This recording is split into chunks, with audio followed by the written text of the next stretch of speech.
The western plains stretched endlessly, painted in the amber glow of late afternoon sunlight.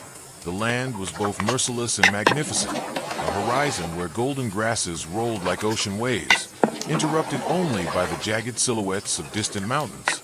Dust swirled in the dry breeze, clinging to skin, clothes, and breath, reminding anyone who lived here that survival demanded grit. Life in the United States frontier was not for the faint-hearted, and for one woman, stepping into this world was both an act of necessity and defiance. Clara Dawson adjusted the strap of the carpetbag slung over her shoulder as she stepped off the creaking stagecoach. Her hands were calloused from years of hard work, her auburn hair tucked under a plain bonnet, though a few curls had escaped in the wind. Her eyes scanned the horizon with a mixture of dread and determination.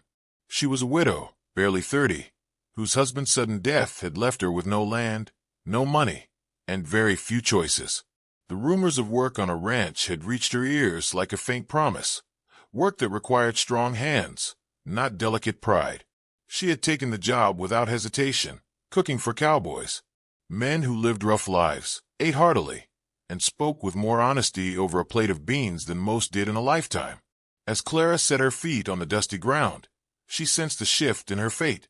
Ahead stood the ranch, vast, sprawling, alive with movement. She could see cowboys on horseback driving cattle into pens, their shouts mingling with the lowing of tired animals. The smell of leather, sweat, and hay carried across the wind, and somewhere beyond the corrals, smoke rose from a small building, the ranch kitchen. That would be her kingdom now, if she was strong enough to claim it. A man with a lined face and sun-worn skin greeted her. "You'll be the new cook," he said, not as a question but as a fact. His name was Mr. Grady, the foreman, a man who had clearly seen more years on horseback than most horses would live. He gave her a long, measuring look. "You'll find the kitchen needs order. Feeding 30 hungry men is no small task." Clara lifted her chin. "I can manage," she said, her voice firm. She did not reveal the flicker of doubt burning beneath her ribs. Managing a home had been one thing. Cooking for a ranch full of men, with their endless appetites and quick tempers, was something else entirely. But she had no choice. Hunger and loneliness had been her companions long enough.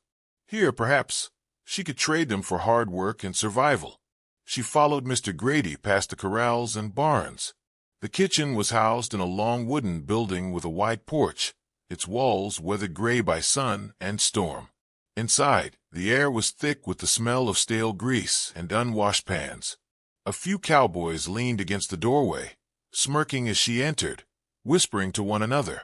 Clara ignored them. She had faced worse, men who thought a widow was fragile, weak, or available for pity. She would not let these cowboys see hesitation in her eyes. The first days passed in a blur of flour dust, boiling kettles, and the clatter of tin plates. Clara worked before dawn and long after sunset, kneading bread, roasting meat, stirring beans in great iron pots. Her arms ached, her back screamed, but she found a rhythm. The men ate with ravenous hunger, slapping the table in appreciation when food was plentiful, grumbling when it wasn't. Slowly, grudgingly, they began to respect her. She was no frail outsider. She worked as tirelessly as they did, and she fed them well. In a place where trust was earned, never given, this mattered. Yet beneath the routine of daily labor, Clara sensed an undercurrent she couldn't quite name. The ranch was orderly, efficient, but the men carried a peculiar respect for one cowboy in particular. He was quiet, tall, with a weathered hat pulled low and eyes that missed nothing.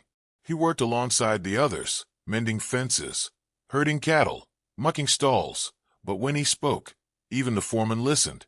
He didn't boast like the younger hands or gamble recklessly at night. He carried himself with the calm of someone who owed nothing to anyone. And yet, Clara noticed, he never said much to her. His glances were fleeting, thoughtful, almost guarded. Rumors drifted like smoke among the men. Some said the ranch's owner was a distant figure who lived far away. Others swore the place had been left in shambles after its last master died, only to be rebuilt by unseen hands. Clara didn't press for details, but she caught whispers. "Don't ask who pays your wages." Another time, in the dim light of dusk, She overheard two men arguing near the barn. "He's the one who keeps this ranch alive," one hissed. "Best not to forget where the money comes from." The words pricked Clara's curiosity, but she buried it deep. She had come here to work, not to pry into secrets. And yet, the feeling that one of the cowboys was more than he appeared lingered at the back of her mind like a shadow. It unsettled her, not with fear, but with a strange sense that her path was about to cross with something larger than herself. One evening, as she scrubbed pans on the porch, the horizon burned with sunset. The sky was crimson and gold, the air heavy with the smell of dust and sage. She paused, her hand stilled, watching the cowboys ride in after a long day. Their laughter carried on the wind, rough but genuine. And there he was again, the quiet one, his silhouette dark against the fading light, his horse moving with an easy grace. He dismounted, spoke briefly with the foreman, and glanced toward the porch. For a heartbeat, their eyes met. There was no smile, no words, only a silent recognition, as though the land itself had introduced them without sound. Clara looked away first, unsettled by the strength in his gaze. She told herself it was nothing. Just a cowboy, just another man in a world where men came and went like storms. Yet she felt the weight of that glance long after he disappeared into the shadows of the bunkhouse. And somewhere deep within her, a seed of unease and anticipation took root. The ranch was not just a place of work. It was a place of hidden truths, and one of them was already circling closer to her life. The mornings on the ranch came quickly, the sun rising like a burning brand across the plains, forcing life into motion before the air grew heavy with heat. Clara Dawson had learned in her first week that dawn was not a suggestion but a demand. She was up before the cowboys, kneading dough with stiff fingers, stoking the iron stove until flames licked hungrily at the logs. The scent of baking biscuits and strong coffee soon drifted through the bunkhouse windows, and the men arrived like clockwork, boots clattering, voices booming, plates clanging against the long wooden table. Most mornings blurred into routine, but one morning, Clara felt a peculiar shift in the air. She noticed him first when he was not at the table. The tall cowboy, the quiet one whose name she had learned was James, was missing. A low murmur rippled among the men. Someone muttered about checking fence lines. Another remarked that he's always out early. Clara thought little of it at first, until the door swung open and James entered. He was covered in dust, his hat pulled low, his eyes shadowed but keen. Unlike the others, he did not speak loudly or rush for food. He moved with quiet assurance, his presence commanding without effort. He gave Clara a brief nod, polite but distant, before taking his place at the end of the table. She set a plate before him without comment, yet she could not help but notice the way the other cowboys shifted when he sat down. It was subtle, like the way cattle respond when a lead bull enters the herd. Through the days that followed, their paths crossed more often. Clara was constantly in motion, hauling flour, chopping vegetables, scrubbing pots. But James had a way of appearing in the periphery of her work. Sometimes he lingered outside the kitchen door, mending tack in the shade, his hands moving with precision while his gaze flickered occasionally toward her. Other times, he fetched water from the well when he might easily have sent another man. His silence unsettled her more than words would have. Silence, after all, left space for her imagination to fill. One afternoon, she was carrying a heavy bucket of water from the well when her grip slipped. The bucket tipped, water spilling across her skirt and soaking her boots. She hissed in frustration, more from pride than discomfort, and bent to lift it again. A shadow fell across her. "Let me," came a deep, steady voice. James had stepped forward, taking the bucket as if it weighed nothing. Clara straightened, her cheeks warming.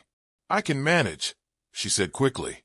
"I don't doubt it," James replied, setting the bucket on the porch with ease. His eyes met hers briefly, and there was no trace of mockery in them, only acknowledgement. But even the strongest hands deserve a rest now and then. Clara felt an unexpected stir in her chest. She turned away, busying herself with the stove. "You're kind to say so," she muttered, though she wasn't sure she believed it was kindness. That small exchange lingered with her far longer than it should have. Days stretched into weeks, and Claire began to see James more clearly. He was not like the other cowboys, who joked loudly, gambled recklessly, and often sought her attention with clumsy flattery. James carried himself with restraint, working harder than most, yet never boasting of it.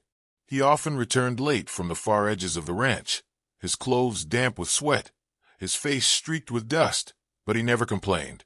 When disputes broke out among the men, over cards, pay, or cattle, James was the one who calmed tempers, his voice quiet but firm. Even Mr. Grady, the seasoned foreman, sometimes deferred to him in a way that raised Clara's suspicions. She could not shake the question. Why did this man, clearly respected and perhaps even feared, remain only a ranch hand?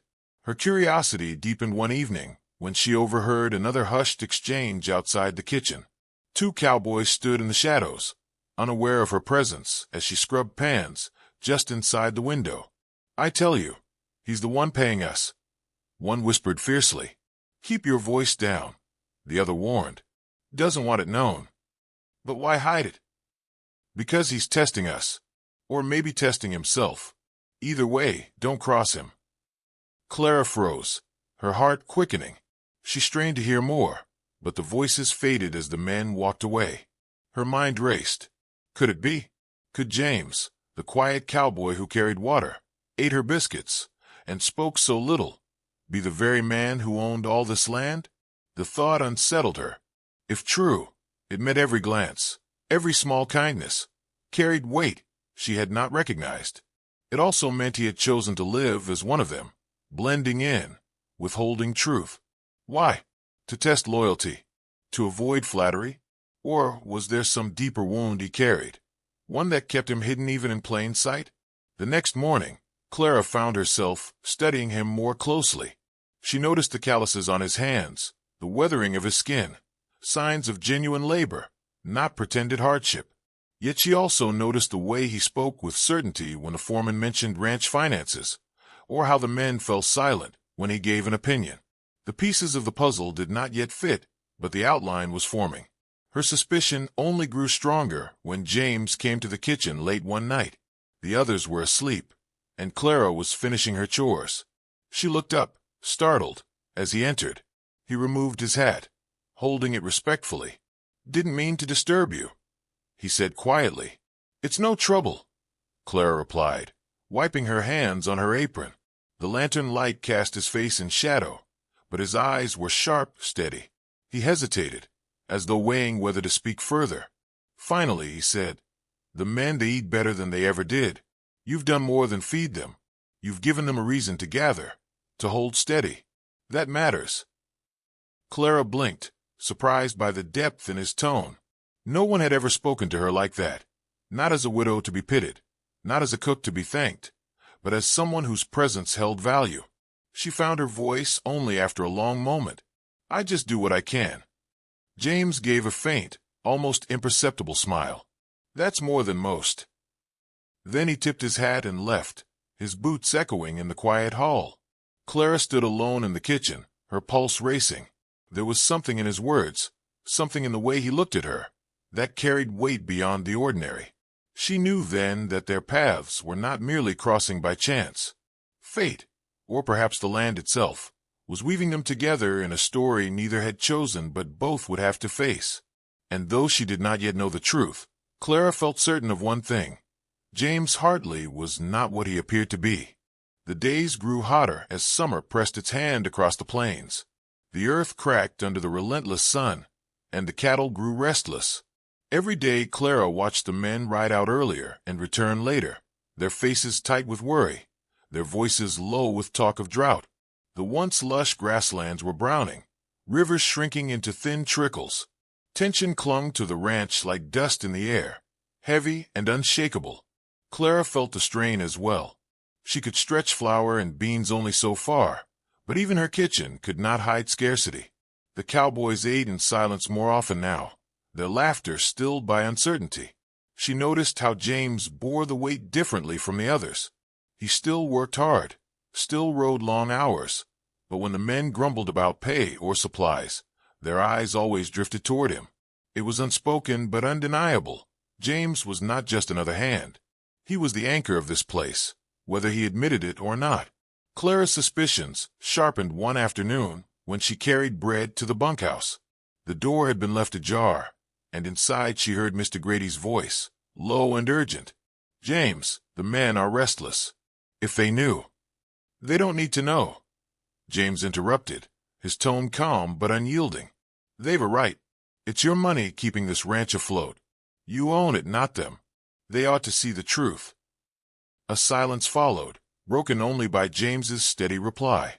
"If they knew, everything would change. Loyalty built on wages isn't loyalty worth having. Let them think I'm just one of them.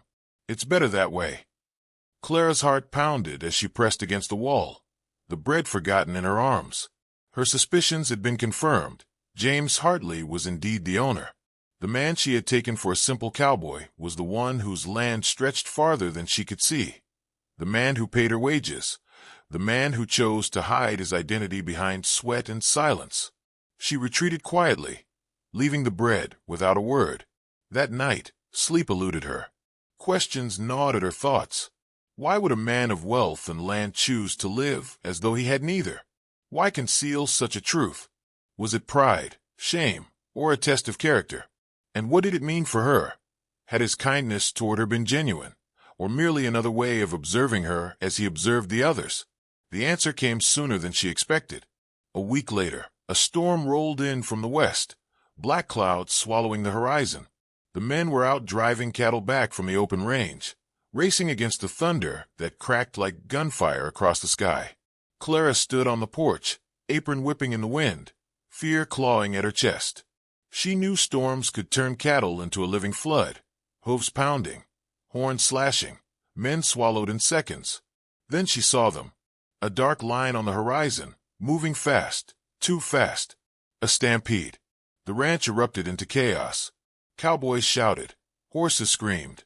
The earth trembled beneath the weight of hundreds of panicked beasts. Clara clutched the porch rail, her breath caught, until she spotted James. He rode at the front, his body low in the saddle, voice carrying commands sharp as whips. The men followed him without hesitation, guiding the herd with desperate precision. The storm broke overhead, rain lashing down, lightning splitting the sky. Clara's heart pounded as she watched James ride dangerously close to the lead cattle, turning them with fearless resolve. For a moment, she thought he would be swallowed whole by the madness. Then, with a final push, the herd shifted, flowing into the safety of the corral. When it was over, James slid from his horse, soaked to the bone, chest heaving. Clara ran to meet him without thinking, her skirts heavy with rain. "Are you hurt?" she demanded, scanning him with frantic eyes. "I'm fine," he said, though his arm bore a fresh cut from a horn. He tried to wave it off, but Clara caught his hand, pulling him toward the kitchen. Inside, under the flicker of lantern light, she cleaned the wound, her fingers trembling despite her efforts to steady them. James sat quietly, watching her. "You shouldn't take such risks," she said at last, her voice sharper than she intended. His gaze held hers. "It's my responsibility." "Because you own it," she shot back, the words spilling before she could stop them. Silence fell heavy between them. The lantern hissed. Outside, thunder grumbled its retreat. James did not deny it. Instead, he leaned back, his eyes shadowed but clear. "You know, then." "I heard you," Clara admitted, her breath uneven. "All this time, you've lived as though you're just another man, when in truth this land is yours. Why hide it?" James exhaled slowly, running a hand across his wet brow. "Because I've seen what happens when people know. They change. Their words, their eyes, their loyalty, it all shifts. I wanted to know who would stand beside me without wealth in the balance. I wanted to be seen for the man I am, not the land I own." Clara's chest tightened. His reasoning was noble, perhaps even admirable, but it also stung. "And me," she whispered. "Was I just another test?" His eyes softened then, the steel in them yielding to something more vulnerable. "No, you were never a test. You came here with nothing but your strength and dignity. I've watched you hold this place together in ways no one else could. You've given more to this ranch than I ever have. You've given it heart." The word struck deeper than she expected. All her life since widowhood, she had been measured in loss. What she lacked, what she could not provide. Yet here was a man telling her she was more than enough, that her worth was not diminished, but magnified in this place. Still, the ache of deception lingered. She pulled her hands away, wrapping her arms around herself. I don't know what to think, James. I came here for honest work. I didn't expect secrets. He rose, his presence filling the small room.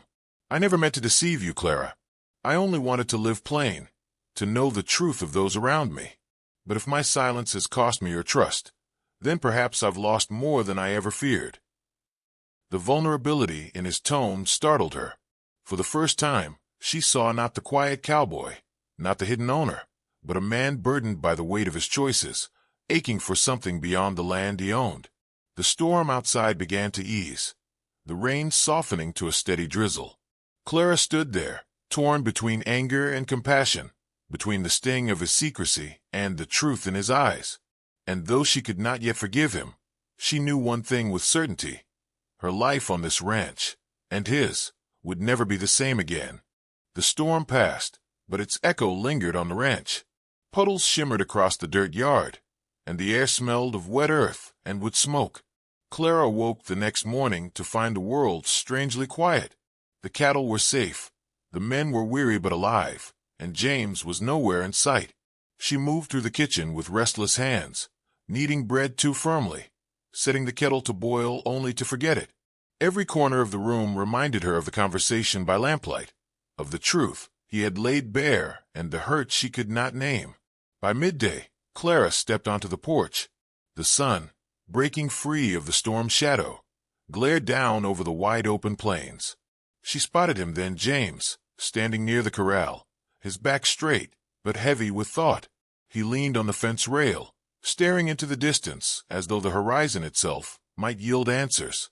Clara hesitated, her fingers clutching the wooden post beside her. She had spent the night caught between anger and understanding. His secret had wounded her trust, yet his honesty in the end had softened her heart. Now, watching him alone, she wondered if she saw a man punished enough by his own solitude. Taking a steady breath, she crossed the yard, her boots squelched in the mud, each step carrying both reluctance and resolve. "You've been avoiding me," she said, her voice steady though her pulse raced. James turned, his eyes meeting hers with quiet resignation. "I thought perhaps you needed space." "Perhaps I did," Clara admitted. She paused, searching his face. "But space only gives room for questions, and I've had too many already." He gave a short nod, as though bracing for judgment.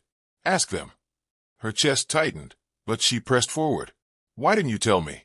Why let me believe you were just another cowboy?" James exhaled, shoulders lowering as if under a burden long carried. "Because I wanted to be more than my land. My father taught me that wealth could buy obedience, but never loyalty. I wanted to work alongside the men, to prove myself worthy of their respect, not demand it. And with you," he faltered, the words catching in his throat. "With you, I wanted to be seen not as James Hartley, ranch owner, but as a man who could earn your regard."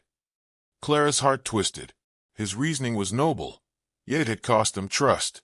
"You did earn it," she said softly. "But when truth hides in shadows, it changes how the light feels when it returns." For a long moment, silence stretched between them. The cattle shifted in the distance, and a hawk circled overhead, its cry sharp and lonely. Finally, James spoke again, his voice lower, more vulnerable. "I cannot change what I did, Clara, but I can tell you the truth now, plain as I should have from the start. This ranch is mine, but it means nothing without people like you. You've given this place warmth, strength, and heart. If I've lost your trust, then all the land I own isn't worth the single blade of grass upon it." Her eyes burned unexpectedly, tears threatening though she held them back. She had come here for work, nothing more. She had not sought friendship, nor trust, nor love. And yet, against her will, she had found them tangled together in this man who had chosen humility over power. The ranch hands began to gather nearby, tending to their chores, unaware of the quiet storm breaking between the two of them. Clara knew this moment was not just about her and James. It was about the life she had built here, the future she would claim or abandon. She lifted her chin. Then let us begin again, James. Not as secrets, not as strangers, but as people who know the weight and worth of one another. His eyes widened, relief flooding his features. Do you mean it? I mean it, she said, though her voice trembled. But only if we live with honesty. No more masks. No more half-truths. I've buried one husband, carried more burdens than I care to count. I've no strength left for falsehood. James stepped closer, his presence steady, grounding. Then no more lies. From this day, Clara, you'll have nothing but the truth of me. The words fell like balm over old wounds. For the first time, she allowed herself to meet his gaze without fear, without the shadow of suspicion. In that look, she saw not the cowboy nor the landowner, but the man who had risked his life to guide cattle through a storm, who had chosen humility when pride was easier, who had seen her not as a widow defined by loss, but as a woman of strength and dignity. Life on the ranch carried forward. The drought slowly eased, the grass returning green and strong. The men, though they eventually learned of James's ownership, found their respect only deepened, for they had followed him long before titles were revealed. And Clara, once an outsider seeking wages, became the heart of the ranch in ways she had never imagined, her meals a comfort, her presence a steadying hand, her voice a reminder of the values that mattered most. Yet the truest transformation lay not in the land, nor in the men, but in the bond between Clara and James. What began in secrecy blossomed into partnership. He no longer hid behind plain clothes and silence, and she no longer held her worth in question. Together, they faced the trials of the land and the quiet joys of shared life, forged not in wealth but in honesty. In the evenings, when the sun bled gold across the plains, Clara would sit beside James on the porch, her hand resting in his. And in those moments, she understood the moral their story had carried all along, that true strength lies not in the land one owns, nor in the burdens one hides, but in the courage to be known fully, and to love without disguise. For Clara, it was a lesson in trust and self-worth. For James, it was a lesson in humility and honesty. For both, it was the beginning of a life richer than land or cattle could provide. And so, the ranch endured, not because of storms survived or wealth hidden, but because two hearts had chosen truth over shadows and love over fear.